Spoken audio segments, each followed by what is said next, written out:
तलाक हो जाने के बाद जब पति अपनी तलाकशुदा पत्नी के घर गुजारा भत्ते के पैसे देने पहुंचा तो वहां का नजारा देखकर वह अवाक रह गया। सुबह का समय था। रसोई में अदरक वाली चाय और सिकते परांठों की खुशबू फैली हुई थी। काव्या फुर्ती से हाथ चलाते हुए नाश्ते की तैयारी में लगी थी। तभी कमरे से एक कड़क गुस्से भरी आवाज गूंज उठी। काव्या, काव्या, कहाँ चली गई? जल्दी यहाँ आओ। आवाज इतनी तीखी और रूखी थी कि उसका दिल सहम गया। उसकी सांसें तेज हो गईं। उसने फुर्ती से पराठा तवे से उतारा, गैस बंद की और हाथ पोंछते हुए कमरे की ओर भागी। कमरे में पहुंचने ही वाली थी कि फिर वही गरज सुनाई दी। काव्या, तुम्हें सुनाई नहीं देता क्या? जी। क्या हुआ? उसने कांपती आवाज में पूछा। कितनी बार कहा है कि मेरी पहली आवाज पर मेरे सामने हाजिर हुआ करो। कहते हुए निखिल ने अपनी शर्ट उठाई और उसकी ओर फेंकते हुए बोला, आज मुझे यही शर्ट पहनकर ऑफिस जाना है। इसे अच्छी तरह से इस्त्री कर दो। काव्या ने जल्दी से शर्ट उठाई और इस्त्री करने लगी। तभी बाथरूम से निखिल की आवाज आई। अरे काव्या, तौलिया क्यों नहीं रखा? जल्दी तौलिया लेकर आओ, मुझे देर हो रही है। काव्या इस्त्री छोड़कर जल्दी जल्दी तौलिया देने दौड़ी। बाथरूम के दरवाजे के पास पहुंचकर उसने तौलिया आगे बढ़ाया। यह लीजिए, हर बात तुम्हें याद दिलानी पड़ती है क्या? निखिल ने झपटकर तौलिया खींचा। काव्या पलटकर जल्दबाजी में आगे बढ़ी ही थी कि उसका पैर पलंग के कोने से टकरा गया। दर्द के मारे उसका चेहरा सफेद पड़ गया। उसने कराहते हुए पैर सहलाया और तुरंत शर्ट पर ध्यान दिया। लेकिन शर्ट पर नजर पड़ते ही वह सन्न रह गई। शर्ट का एक हिस्सा जल चुका था। हे भगवान, अब क्या होगा? उसके होंठ थरथराने लगे। वह डर के मारे बुरी तरह कांप रही थी। तभी बाथरूम का दरवाजा खुला और निखिल बाहर आ गया। मेरी शर्ट तैयार है? उसने गुस्से में पूछा। काव्या की जुबान जैसे थम गई। जैसे ही निखिल ने जली हुई शर्ट देखी, उसकी आंखें क्रोध से लाल हो उठी। तुमने यह क्या कर दिया? यह मेरी फेवरेट शर्ट थी, वह गरजा। सॉरी, गलती से। काव्या ने सफाई देने की कोशिश की तो निखिल चिल्लाया, तुमसे एक काम भी ढंग से नहीं होता। तभी पास के कमरे से सोनिया, निखिल की बड़ी भाभी, बड़ी अदाओं के साथ अंदर आई। उसकी चाल में एक तरह की आत्ममुग्धता झलक रही थी। अरे देवर जी, इतनी सी बात पर इतना गुस्सा? एक शर्ट ही तो जली है और आपको तो पता ही है इस बेचारी से कोई काम ठीक से होता ही कहाँ है। मैं अभी आपके भैया की शर्ट लेकर आती हूँ, आप वह पहनकर ऑफिस चले जाइएगा। वैसे एक बात कहूँ, अगर आपने मेरी बहन प्रीति से शादी की होती तो बात कुछ और होती। सोनिया मुस्कान चौड़ी करती हुई बोली। उसकी बातों का छिपा तंज काव्या के दिल में चुभ गया। काव्या की आंखें भर आईं, मगर उसने किसी तरह अपने आंसू रोक लिए। सोनिया के जाने के बाद कमरे में अजीब सी खामोशी पसर गई। काव्या ने हिम्मत जुटाकर दिल की बात कहने की कोशिश की। आप मुझ पर इतना गुस्सा क्यों करते हैं? मैं मानती हूं कि मुझसे गलती हुई, पर आप आराम से भी तो बात कर सकते थे ना? क्या हर बात पर चिल्लाना जरूरी है? यह सुनते ही निखिल ने घूरते हुए कहा, क्या कहा तुमने? इसमें भी गलती मेरी है। नहीं, मैं दोष नहीं दे रही। बस यह कह रही हूं कि काव्या संभल कर बोलना चाह रही थी, पर निखिल का लाल हुआ चेहरा देखकर उसकी आवाज टूटने लगी। अच्छा, अब तुम मुझे सिखाओगी कि मुझे कैसा व्यवहार करना चाहिए? कहते हुए निखिल ने उसके बाल पकड़ लिए। छोड़िए मुझे। बड़ी मुश्किल से काव्या ने अपनी जुल्फें छुड़ाईं। मैं भी इंसान हूं। इस तरह का व्यवहार अब मेरे बस का नहीं। उसकी आवाज रुआंसी हो गई। निखिल का गुस्सा 7वें आसमान पर पहुंच चुका था। अच्छा, क्या करोगी तुम? बोलो ना। कहते हुए उसने एक के बाद एक जोरदार थप्पड़ काव्या के गाल पर जड़ दिए। थप्पड़ों की आवाज से कमरा गूंज उठा। काव्या का सिर चकराने लगा। वह सदमे में थी। आंखें भर आईं, मगर वह खामोश रही। दरवाजे के पास खड़ा 6 साल का आरव यह सब देख रहा था। एक तरफ उसकी मां सहमी खड़ी थी, दूसरी ओर उसके पिता की आग उगलती आंखें। उसे लगा जैसे आज पापा मां को सचमुच मार ही डालेंगे। उसकी मासूम आंखें डर और दर्द से भर गईं। वह दौड़कर मां से लिपट गया। पापा, आप मम्मी को मत मारो! आरव चीखा। उसकी आवाज डर और घबराहट से कांप रही थी। निखिल आरव की आवाज सुनकर और तमतमा उठा। अपनी मां की तरह बहुत बोलने लगा है तू भी। लगे हाथ आज तेरी भी अक्ल ठिकाने लगा देता हूं। वह जैसे ही बेटे पर हाथ उठाने को हुआ, काव्या उसके आगे आ गई। नहीं, मेरे बच्चे को हाथ लगाने की कोशिश भी मत करना, उसने आरव को सीने से लगाते हुए लगभग चीख कर कहा। उसकी आंखों में गुस्सा और बेबसी एक साथ थी। उधर निखिल गुस्से में उसे भरी भरी गालियां दे रहा था।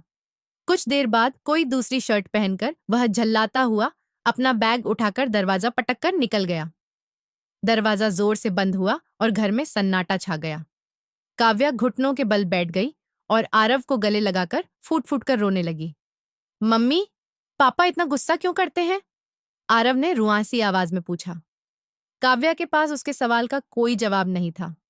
दोनों देर तक एक दूसरे से लिपटे बैठे रहे। काव्या बेटे को सहलाने की कोशिश कर रही थी, लेकिन उसके भीतर भी एक तूफान मचल रहा था। उसकी आंखों में बीते वक्त की तस्वीरें तैरने लगीं। काव्या एक साधारण, संस्कारी लड़की थी। 10 साल की उम्र में ही उसके माता पिता का देहांत हो गया था। उसके बाद उसकी परवरिश चाचा चाची ने की। चाची कुसुम को उससे खास लगाव नहीं था, पर चाचा प्रकाश उसका बहुत ख्याल रखते थे। पढ़ाई पूरी होने के बाद काव्या एक कॉलेज में लेक्चरर लग गई। चाचा चाहते थे कि जल्दी एक अच्छा लड़का देखकर उसका घर बसा दें।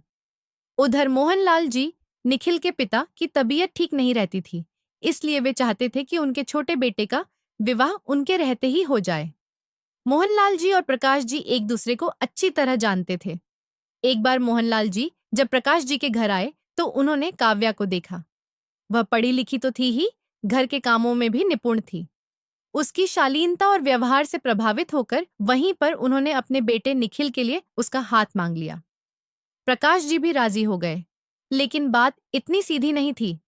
निखिल की भाभी सोनिया, जो काबिज और चालाक स्वभाव की थी, इस रिश्ते से खुश नहीं थी। वह चाहती थी कि निखिल की शादी उसकी छोटी बहन प्रीति से हो, ताकि घर में उसका वर्चस्व बना रहे। सोनिया ने मोहनलाल जी से कहा, पापा जी, काव्या भले अच्छी हो, लेकिन मेरी बहन से उसका कोई मुकाबला नहीं। फिर निखिल तो खूब पढ़ा लिखा है, अच्छा कमाता है। ऐसे लायक लड़के के लिए लड़की भी लाजवाब होनी चाहिए। पर मोहनलाल जी ने उसकी बात अनसुनी करते हुए निखिल को इस रिश्ते के लिए मना लिया। निखिल और काव्या की शादी धूमधाम से हुई। शुरुआत में सब अच्छा था। शादी के बाद काव्या ने अपनी नौकरी छोड़ दी, क्योंकि निखिल चाहता था कि उसकी पत्नी घर संभाले। काव्या ने पूरी कोशिश की कि घर के सभी सदस्य खुश रहें। वह सोनिया की भी इज्जत करती, उसे बड़ी बहन मानती। पर सोनिया को यह सब दिखावा लगता।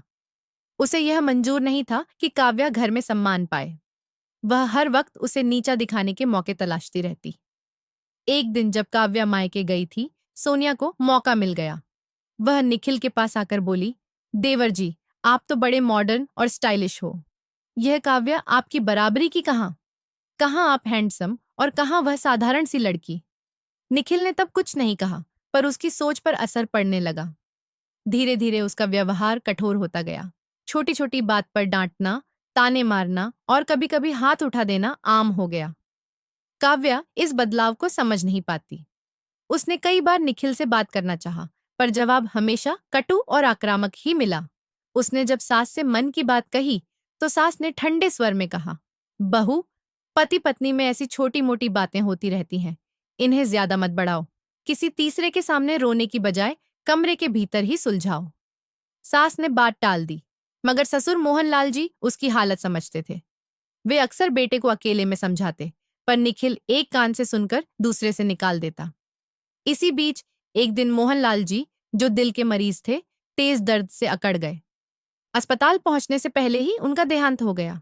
इसके बाद मानो निखिल को मनमानी का खुला लाइसेंस मिल गया।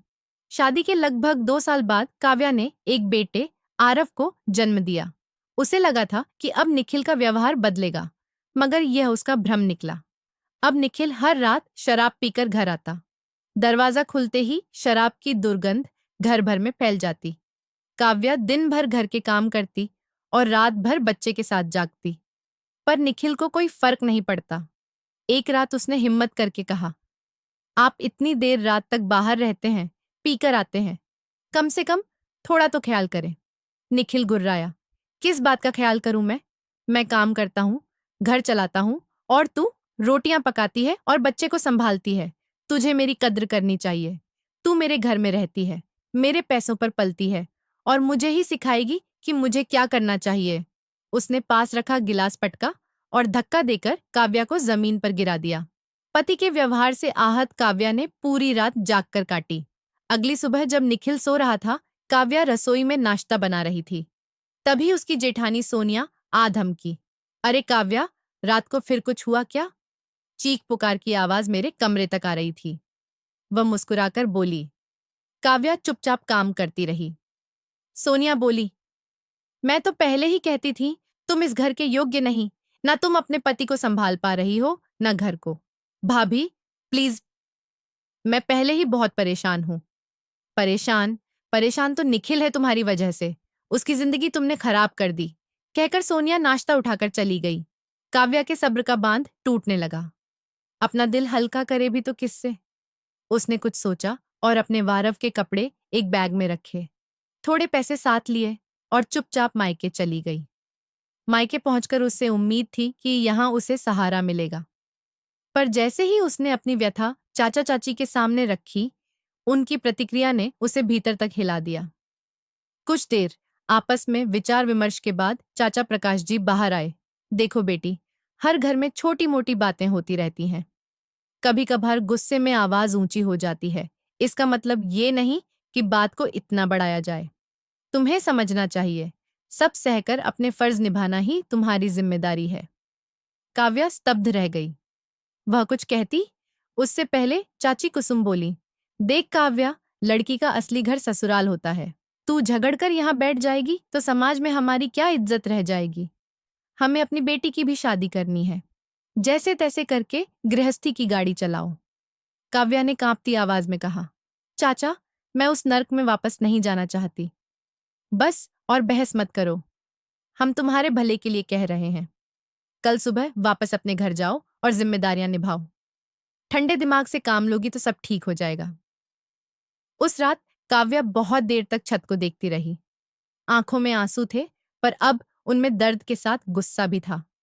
सुबह काव्या चुपचाप ससुराल लौट आई। दरवाजा खुलते ही सोनिया की चुभती आवाज तड़की, आ गई महारानी। चाचा चाची 2 दिन भी नहीं रख पाए तुम्हें? काव्या ने कुछ नहीं कहा। उसे मालूम था सोनिया को जवाब देने का फायदा नहीं। उसके बाद के दिन और भी कठिन हुए। अब निखिल और सोनिया को यकीन हो गया था कि मायके से उसे कोई सहारा नहीं मिलेगा। निखिल और ज्यादा क्रूर हो गया। वह जानबूझकर परिवार के सामने भी उसे अपमानित करने लगा। एक दिन आरव बीमार पड़ गया। पूरी रात बुखार में तपते बेटे के साथ काव्या जागती रही। उसने कई बार निखिल को उठाया, पर वह झुंझलाकर बोला, मुझे सोने दे।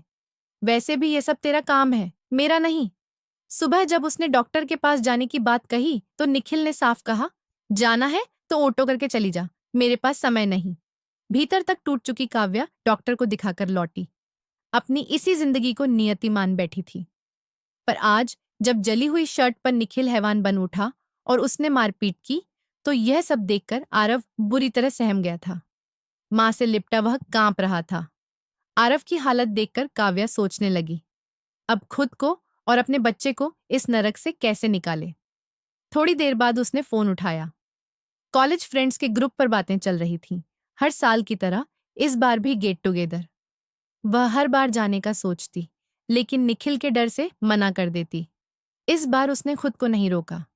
2 दिन बीते, गेट टुगेदर का दिन आ गया। निखिल के ऑफिस जाने के बाद काव्या तैयार हुई और आरव को साथ लेकर निकल पड़ी। वहां पहुंचकर सहेलियों से मिलते ही वर्षों बाद उसके चेहरे पर मुस्कान लौटी।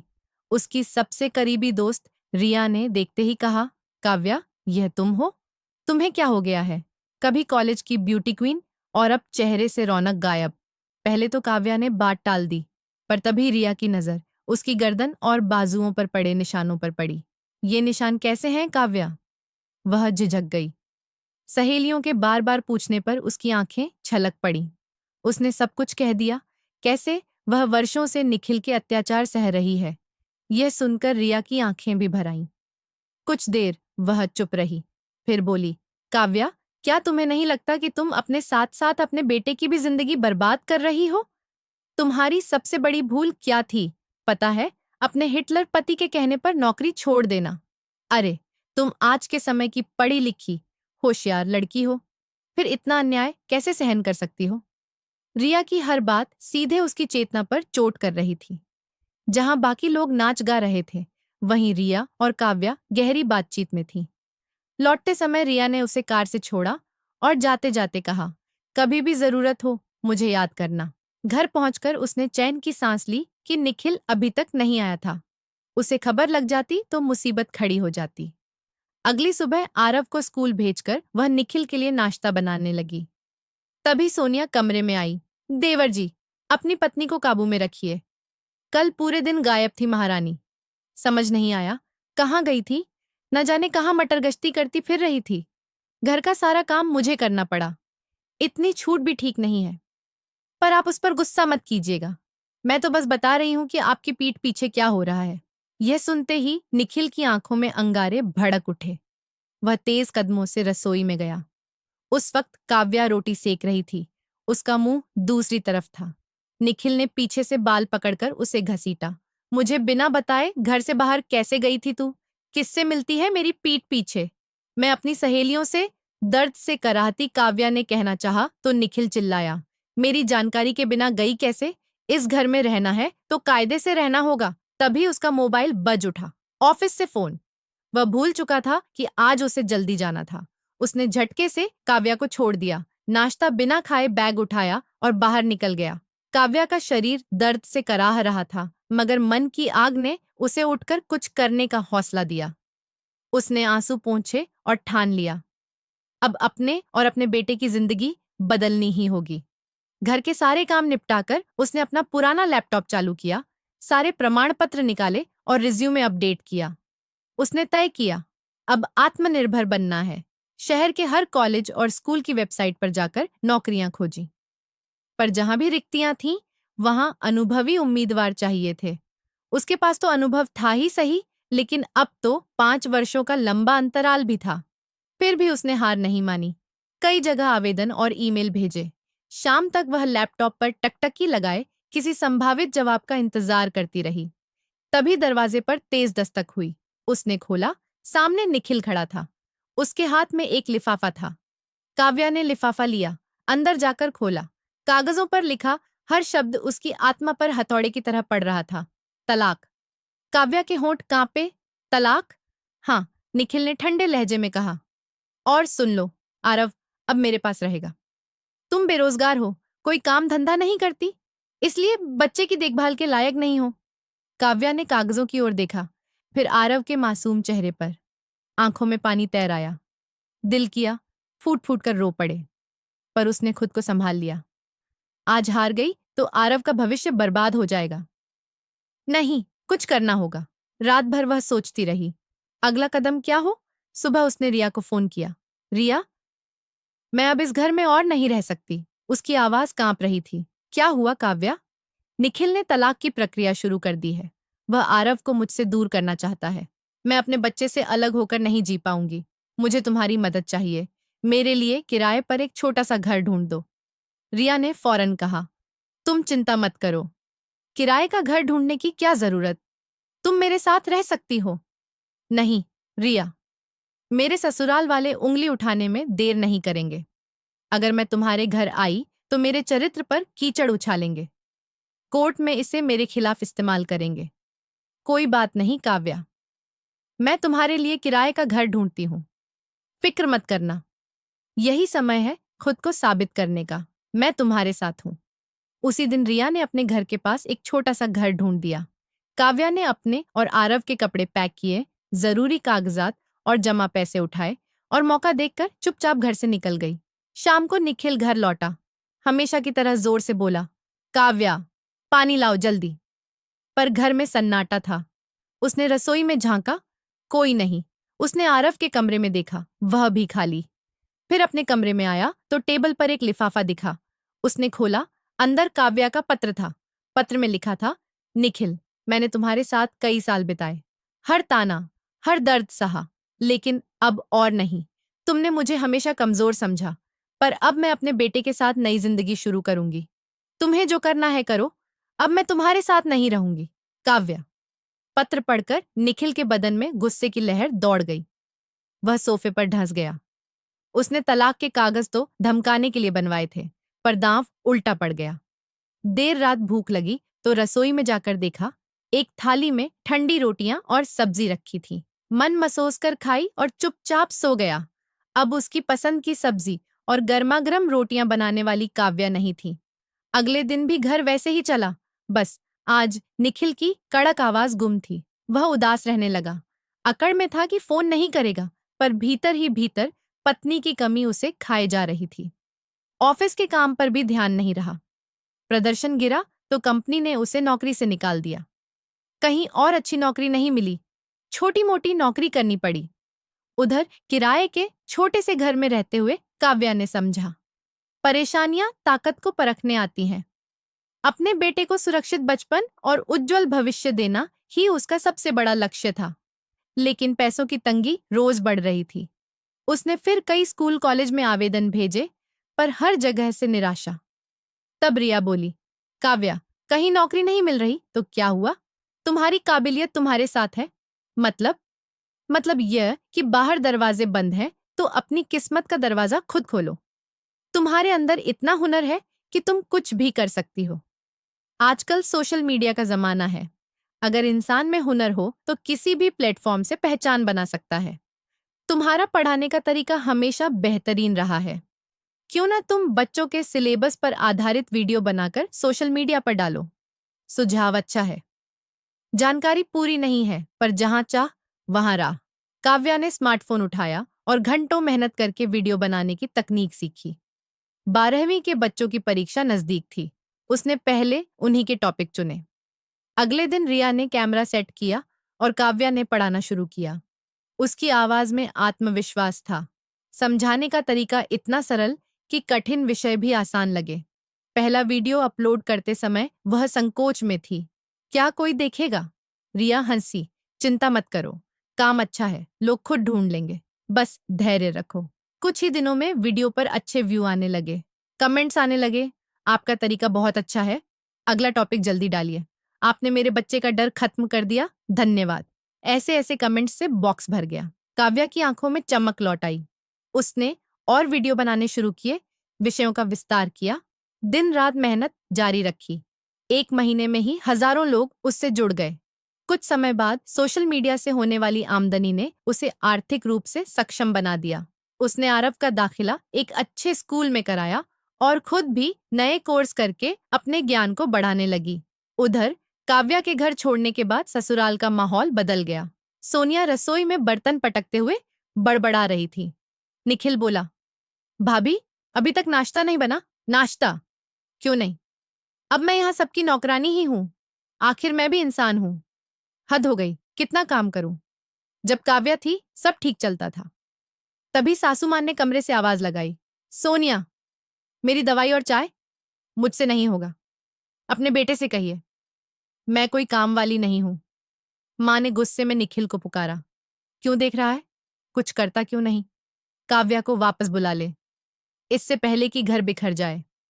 निखिल भड़क उठा, मैं उसे नहीं बुलाने वाला। वो खुद गई है, खुद ही आएगी। आप चिंता मत करें, थोड़े दिनों में उसकी अक्ल ठिकाने आ जाएगी।